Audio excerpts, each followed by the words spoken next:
Pura busy ke tu, Kalbat? Oi. Hari ni Kalbat nak share satu lagi ilmu. Semalam Kalbat dah share sebenarnya perbezaan jati kampung dan jati emas. Semalam kita dah dapat satu. Hari ni nak share lagi satu perbezaan dia. Sebab apa? Sebab ada orang tak tahu macam mana nak beza-bezakan dia. Hari ni Kalbat share. Okey, semalam Kalbat cakap apa? Tentang urat-urat dia, betul tak? Pasal rapat, pasal dan dia regang-regang, belonteng-belonteng. Tapi hari ni apa lagi satu perbezaan jati kampung dan jati emas. Okey, yang pertama, jati kampung. Perasan tak ada mata-mata ni? Perasan atau tidak ada mata-mata ni? Bermaksud apa dekat situ? Kayu jati, kita kena ingat, kayu jati dia mesti satu batang ke atas, tegak macam tu. Dan dia apa? Dekat sini ada penuh bulat-bulat mata-mata tu. Mata-mata tu bermaksud apa? Penuh dahan-dahan dia dekat situ. Okey, itu jati kampung. Alright, dan jati emas pula, dia tak macam tu. Dia sebatang pak macam tu.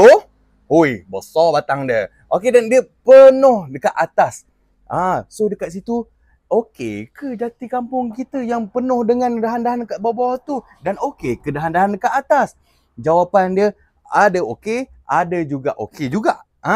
Dia dekat sini. Cuma bezanya, alright, bila dahan-dahan dekat situ, bila kita potong dia punya dahan tu, dia wujudnya lah mata-mata ini. Kenapa jati emas kat sini, mata-mata dekat atas? Sebabnya dahan-dahan dia semua tu dekat atas. Okey, lagi satu apa yang special yang Kalbat nak share, apa yang bestnya dengan jati emas dan jati kampung. Okey, saya cerita tentang finishing dia. Satu je saya cerita tentang finishing dia. Apabila kita nak finishing dia untuk jati kampung dan jati emas, untuk jati emas, kita senang sikit kita nak finishing dia.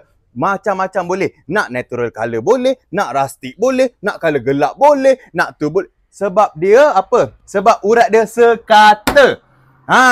Yang untuk jati kampung urat dia tak sekata. Sebab itulah bila kita nak buat sesuatu finishing tu, urat dia tak sekata, colour dia akan lari. Dapat sesuatu tak? Kalbat share ilmu.